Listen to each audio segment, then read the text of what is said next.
السلام علیکم ورحمۃ اللہ وبرکاتہ۔ الحمد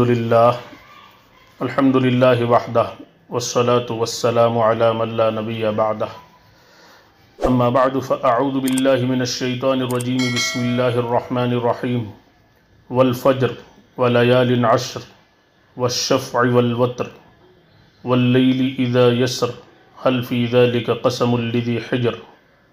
وقال النبی صلی اللہ علیہ وسلم من كان له سعة ولم يضحي فلا يقربن مصلانا، او كما قال علیہ الصلاة والسلام۔ محترم دوستوں، بزرگوں، بھائیوں، قرآن مجید کی جن آیات کی میں نے تلاوت کی، یہ سورہ فجر کی ابتدائی 4 آیتیں، ابتدائی 5 آیات ہیں، جس کے اندر اللہ تعالیٰ نے قسمیں کھائی ہیں۔ قسم ہے فجر کے وقت کی، اس لیے کہ فجر کا وقت دنیا کی ہر چیز میں ایک نیا انقلاب لے کر نمودار ہوتا ہے، اس لیے اس کی قسم کھائی گئی ہے۔ لیکن بعض حضرات مفسرین نے اس آیت میں خاص 10 ذوالحجہ کی صبح مراد لی، یعنی والفجر سے مراد 10 ذوالحجہ کی صبح کی قسم، ولیال عشر، اور پھر اللہ نے 10 راتوں کی قسم کھائی۔ 10 راتوں سے مراد یہاں پر ذوالحجہ کے مہینے کی پہلی 10 راتیں ہیں، جن کو اللہ تعالیٰ نے خصوصی تقدس عطا فرمایا ہے، اور اس میں عبادت کا بہت زیادہ ثواب ہے۔ اور پھر اسی طرح سے اللہ تعالیٰ نے والشفع والوتر، جفت اور طاق کی قسم، اس سے مراد حضرات مفسرین فرماتے ہیں جفت سے مراد 10 ذوالحجہ کا دن ہے، یعنی عید الاضحیٰ کا دن ہے، اور یہاں پر وتر طاق سے مراد عرفہ کا دن ہے، جو 9 ذوالحجہ کا دن ہوتا ہے۔ تو ان ایام کی بھی اللہ تعالیٰ نے قسم کھائی ہے۔ واللیل اذا یسر، پھر اللہ تعالیٰ فرماتے ہیں کہ اور رات کی جب وہ چل کھڑی ہو، کہ آخرت میں جزا اور سزا ضرور ہوگی۔ تو یہاں پر بعض حضرات مفسرین نے 9 اور 10 کے درمیان کی جو رات ہے، یعنی عید الاضحیٰ کی جو رات ہے، اس رات کی قسم مراد لی ہے، کہ یہ بھی بڑی فضیلتوں والی رات ہے۔ عیدین کی رات ویسے ہی بڑی فضیلت والی رات ہوتی ہے۔ اللہ تعالیٰ ان قسموں کے کھانے کے بعد فرماتے ہیں کہ ایک عقل والے کو حل فی ذلک قسم لذی حجر، کہ ایک عقل والے کو یقین دلانے کے لیے قسمیں کافی ہیں کہ نہیں۔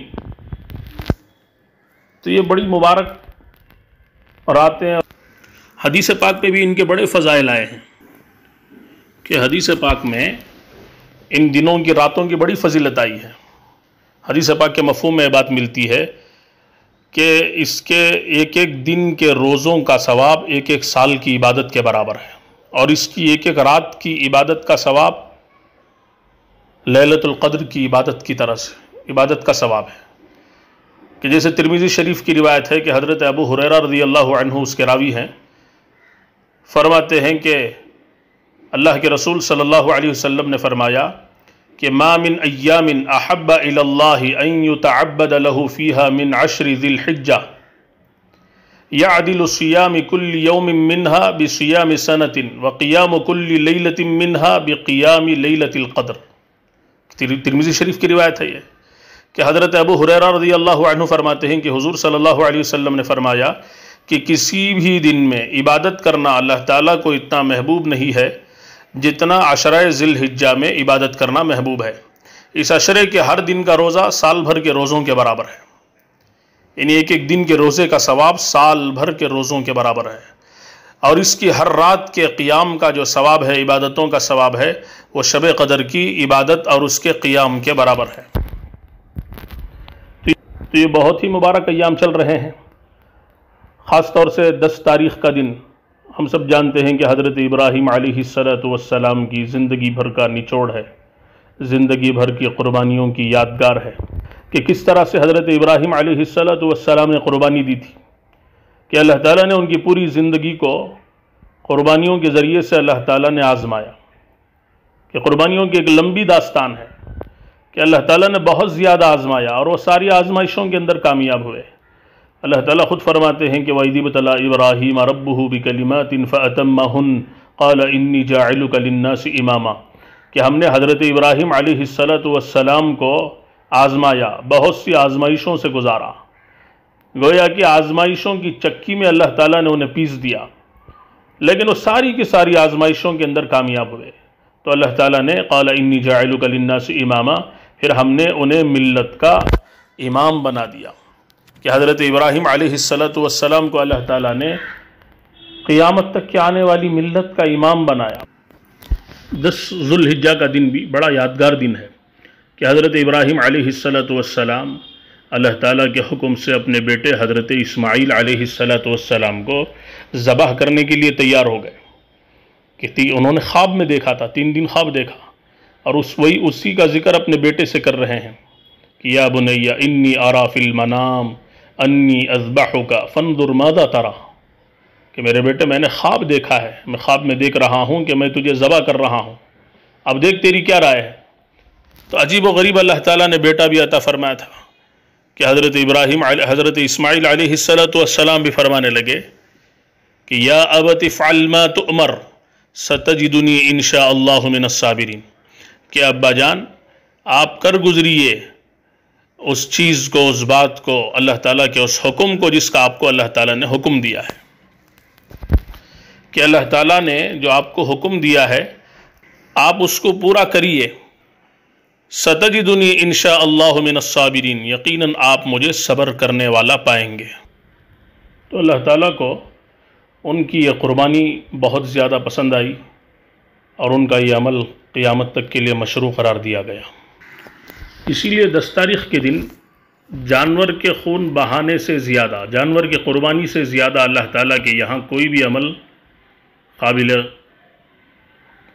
قبول نہیں ہے، کہ سب سے زیادہ اللہ تعالیٰ کے یہاں جو سب سے زیادہ جو مقبول عمل ہے 10 تاریخ 11 تاریخ 12 تاریخ 10 11 12 ان 3 دنوں کے اندر وہ جانور کا خون بہانا ہے، کہ خود اللہ کے رسول صلی اللہ علیہ وسلم سے پوچھا گیا، ابن ماجہ کی روایت ہے کہ حضرت زید بن ارقم رضی اللہ عنہ نے، وہ فرماتے ہیں کہ اللہ کے رسول صلی اللہ علیہ وسلم نے سے پوچھا گیا کہ خود وہ فرماتے ہیں کہ قال اصحاب رسول اللہ صلی اللہ علیہ وسلم یا رسول اللہ ما هذه الاضاحی قال سنت ابیکم ابراہیم علیہ السلام قالوا فما لنا فیہا یا رسول اللہ، تو آپ نے فرمایا قال بكل شعرة حسنة قال فالصوف یا رسول اللہ قال بكل شعرة من الصوف حسنة، کہ حضرت زید بن ارقم رضی اللہ عنہ سے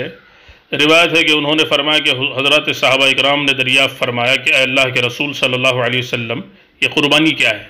تو حضور صلی اللہ علیہ وسلم نے فرمایا کہ تمہارے باپ حضرت ابراہیم علیہ السلام کی سنت ہے۔ تو صحابہ نے فرمایا کہ اس میں ہمارے لیے کیا ہے؟ تو آپ صلی اللہ علیہ وسلم نے فرمایا کہ ہر بال کے بدلے یہ ایک نیکی دی جائے گی۔ صحابہ نے کہا تو صوف یا رسول اللہ، یعنی کیا اون والے جانور کا بھی یہی حساب ہے یا رسول اللہ؟ تو آپ نے فرمایا کہ صوف یعنی اون والے جانور کے ہر بال کے بدلے بھی ایک نیکی ہے۔ تو یہ اللہ تعالیٰ کی یہاں بہت ہی زیادہ پسندیدہ عمل ہے اس دن۔ تو عید الاضحیٰ کے دن سب سے بڑا عمل وہ جانوروں کی قربانی ہے، یہ بڑا عمل ہے کہ حضرت عائشہ رضی اللہ عنہا کی ایک روایت ہے، فرماتی ہیں کہ اللہ کے رسول صلی اللہ علیہ وسلم نے فرمایا کہ ما عمل آدمی من عمل یوم النحر احب الی اللہ من احراق الدم، کہ اللہ کے رسول صلی اللہ علیہ وسلم نے فرمایا کہ ذی الحجہ کی 10ویں تاریخ یعنی عید الاضحیٰ کے دن انسان کا کوئی عمل اللہ تعالیٰ کو قربانی سے زیادہ محبوب اور پسندیدہ نہیں ہے، کہ سب سے بڑا عمل ان 3 دنوں میں جانور کا خون بہانا ہے، اس لیے کہ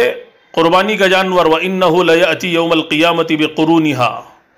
کہ قربانی کا جانور کل قیامت کے دن حشر کے میدان میں اپنے سینگوں سمیت آئے گا، بِقُرُونِهَا وَأَشْحَارِهَا وَأَزْلَافِهَا، آپ نے فرمایا کہ قیامت کے دن قربانی کا جانور اپنی سینگوں کے ساتھ اور اپنے بالوں کے ساتھ اور اپنے کھروں کے ساتھ آئے گا۔ وَإِنَّ الدَّمَ لَيَقَعُ مِنَ اللَّهِ بِمَكَانٍ قَبْلَ أَن يَقَعَ مِنَ الْأَرْضِ، فرمایا کہ قربانی کا خون زمین پر گرنے سے پہلے اللہ تعالیٰ کی رضا اور مقبولیت کا مقام پر پہنچ جاتا ہے۔ فَطِيبُوا بِهَا نَفْسًا، پس اے خدا کے بندو دل کی خوشی کے ساتھ قربانیاں دیا کرو، قربانی کیا کرو، اللہ کے نام پر اپنے جانوروں کو ذبح کیا کرو۔ تو لہذا یہ بہت بڑا عمل ہے، اور قربانی نہ کرنے پر اللہ کے رسول صلی اللہ علیہ وسلم کی طرف سے وعید بھی آئی ہے۔ جیسے میں نے خطبہ مسنونہ میں نے حدیث بیان کی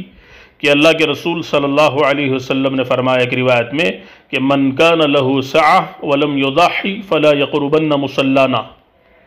کہ جس کسی آدمی کو اللہ تعالیٰ نے وسعت عطا فرمائی ہو اس کے باوجود وہ قربانی نہ کرے، تو آپ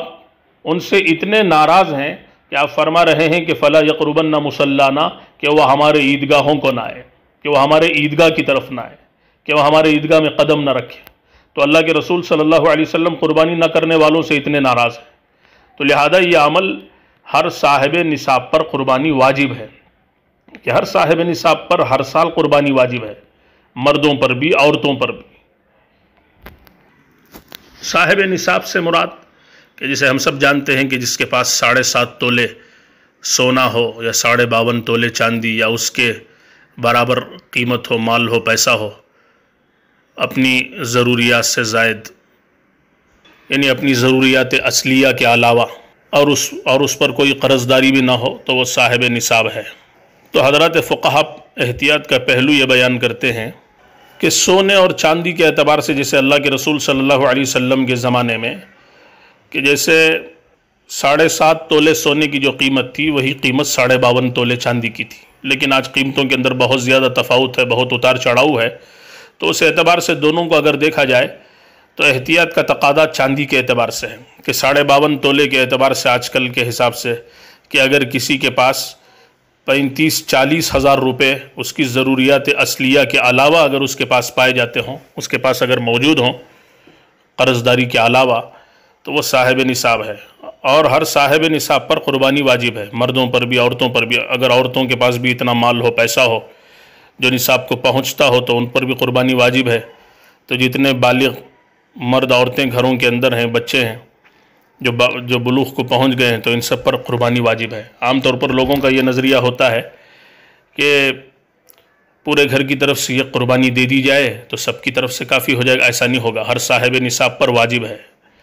گھر میں چاہے جتنے افراد ہو سب پر واجب ہے۔ پھر اسی طرح سے بعض لوگ یہ سوال کرتے ہیں کہ ابھی تو حالات ہے مسلمانوں پر بہت زیادہ، قربانی کے بجائے قربانی کے جانور کے پیسے صدقہ کر دیا جائے تو اس کے اندر کیا گنجائش ہے؟ نہیں، بلکہ جیسے میں نے حدیث بیان کی اللہ کے رسول صلی اللہ علیہ وسلم کی کہ ان 3 دنوں کے اندر سب سے بڑا عمل جانوروں کا خون بہانا ہے،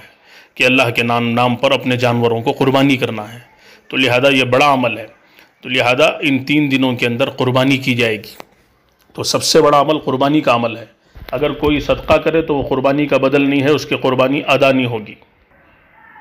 قربانی ابراہیمی جذبے کے ساتھ ہو، جیسے حضرت ابراہیم علیہ السلام کے دل کا جذبہ تھا کہ کس طرح سے وہ اللہ کے حکم پر اپنے لخت جگر کو قربان کرنے کے لیے تیار ہو گئے تھے، اور پوری قوت کے ساتھ وہ چھری پھیر رہے تھے کہ اسی جذبے کے ساتھ آدمی قربانی دے۔ اللہ تعالیٰ ایک جگہ فرماتے ہیں کہ لن ینال اللہ لحومها ولا دماؤها ولکن ینالہ التقوی منکم، کہ اللہ تعالیٰ کے یہاں تمہارے جانوروں کا نہ خون پہنچتا ہے نہ گوشت پہنچتا ہے، اس کی یہاں تو تقوی پہنچتا ہے۔ اللہ تعالیٰ تو دلوں کی حالت کو جانتے ہیں، دلوں کے حال کو اللہ جانتے ہیں۔ اللہ کے رسول صلی اللہ علیہ وسلم نے فرمایا کہ ان اللہ لا ينظر الى قلوبکم ولا الى اجسامکم، کہ ان اللہ لا ينظر الى اجسامکم، کہ ان اللہ لا ينظر الى صورکم ولا الى اجسامکم ولکن ينظر الى قلوبکم واعمالکم، کہ اللہ رب العزت تو نہ تو ہمارے چہروں کی طرف دیکھتے ہیں نہ تو جسموں کی طرف دیکھتے ہیں، بلکہ اللہ تعالیٰ کی نظر تو دل پر پڑتی ہے، اعمال پر پڑتی ہے، کہ دلوں کے تقوی کو اللہ تعالیٰ دیکھتے ہیں۔ اسی لیے حضرات فقہا نے لکھا ہے کہ جس جانور کے اندر 7 حصے ہوتے ہیں، جیسے اونٹ ہے، گائے ہے، کہ 7 حصے جس میں ہوتے ہیں کہ اس کے اندر سب کی نیت تقرب الی اللہ کی ہو، کہ اس کے ذریعے سے اللہ کی رضا مطلوب ہو، کہ اگر 7 میں سے کسی ایک آدمی کی بھی نیت صرف گوشت کھانے کی ہو اور اللہ کے تقرب قربت کی نہ ہو، تو جیسے علامہ ابن نجیم مصری رحمۃ اللہ علیہ نے اپنی کتاب میں البحر الرائق میں بھی اس مسئلہ لکھا ہے، اور اسی طرح الاشباح والنظائر میں بھی ان کی کتاب میں مسئلہ لکھا ہوا ہے کہ ایک آدمی کی نیت کے فساد سے سب کی قربانی باطل ہو جاتی ہے۔ تو اسی لیے نیت خالص ہو کہ اس کے ذریعے سے اللہ کی رضا کا جذبہ ہو، کہ ابراہیمی جذبے کے ساتھ قربانی ہو۔ اسی طرح کل عرفہ کا دن بھی ہے، اس کے روزے کی بھی بڑی فضیلت ہے۔ عرفہ کا روزہ 1 سال گزشتہ اور 1 سال آئندہ کے صغیرہ گناہوں کا کفارہ ہے۔ ترمذی شریف میں روایت ہے کہ حضرت ابو قتادہ رضی اللہ عنہ فرماتے ہیں کہ اللہ کے رسول صلی اللہ علیہ وسلم نے فرمایا کہ صیام یوم عرفۃ انی احتسب علی اللہ ان یکفر السنۃ التی بعدہ والسنۃ التی قبلہ، کہ 1 سال کے اگلے پچھلے گناہ اللہ تعالیٰ معاف فرماتے ہیں۔ اسی طرح سے کل جمعے کا دن بھی ہے اور عرفہ کا دن بھی ہے، اور اسی طرح سے ایام تشریق جس کے اندر تکبیر تشریق کا پڑھنا واجب ہے۔ تکبیر تشریق کے سلسلے میں کہ تکبیر تشریق 23 نمازوں کے اندر پڑھی جاتی ہے، کہ کل 9 ذی الحجہ ہے، کل جمعے کا دن ہے، تو کل فجر کی نماز سے 9ویں ذی الحجہ کی نماز فجر سے لے کر 5ویں دن کی نماز عصر تک، یعنی 13 تاریخ 13 ذی الحجہ کی عصر تک، 9 تاریخ 9 10 11 12 13 کی عصر تک 23 نمازوں کے اندر تکبیر تشریق پڑھی جائے گی۔ اور تکبیر تشریق کا حکم یہ ہے کہ یہ واجب ہے، کہ تکبیر تشریق پڑھنے کا طریقہ اللہ اکبر لا الہ الا اللہ واللہ اکبر وللہ الحمد، 1 دفعہ اس کا پڑھنا واجب ہے، مردوں پر بھی عورتوں پر بھی۔ مرد حضرات زور سے پڑھیں گے، عورتیں آہستہ سے پڑھیں گے، کہ فرض نماز جیسے ہی سلام پھیریں گے کہ اس کو پڑھ لیا جائے گا۔ اسی طرح سے تکبیر تشریق کی ابتدا کے سلسلے میں فرماتے ہیں کہ حضرت ابراہیم علیہ السلام جب اپنے بیٹے حضرت اسماعیل علیہ السلام کو اللہ کے حکم سے ذبح کر رہے تھے، تو اس وقت حضرت جبریل علیہ السلام جنت میں ان کا فدیہ یعنی ان کا بدل لے کر حاضر ہوئے۔ اللہ کے رسول حضرت جبریل علیہ السلام حضرت ابراہیم علیہ السلام کی خدمت میں حاضر ہوئے، تو انہیں خطرہ ہوا کہ کہیں جلدی میں حضرت ابراہیم علیہ السلام حضرت اسماعیل علیہ السلام کو ذبح نہ کر ڈالیں۔ چنانچہ اس وقت ان کی زبان پر یہ کلمات آئے، اللہ اکبر۔ جب حضرت ابراہیم علیہ السلام نے یہ کلمات پڑھے تو حضرت جبریل علیہ السلام کو دیکھا، تو وہ کہنے لگے لا الہ الا اللہ اللہ اکبر۔ اور جب حضرت اسماعیل علیہ السلام کو فدیہ آنے کی اطلاع ہوئی تو آپ نے فرمایا اللہ اکبر وللہ الحمد۔ در مختار میں یہ بات لکھی ہوئی ہے کہ سب سے پہلے حضرت جبریل علیہ السلام نے جب وہ فدیہ لے کر پہنچے تو انہوں نے حضرت جبریل علیہ السلام کو یعنی حضرت جبریل علیہ السلام کی زبان سے نکلا اللہ اکبر اللہ اکبر، اور حضرت ابراہیم علیہ السلام نے جب حضرت جبریل علیہ السلام کو دیکھا تو انہوں نے ان کی زبان سے نکلا لا الہ الا اللہ واللہ اکبر۔ پھر حضرت اسماعیل علیہ السلام کو جب ان کے آنے کی اطلاع ہوئی تو انہوں نے کہا اللہ اکبر وللہ الحمد۔ تو یہ تکبیر تشریق 23 نمازوں میں پڑھیں گے۔ کل عرفہ کا دن ہے، فجر کی نماز سے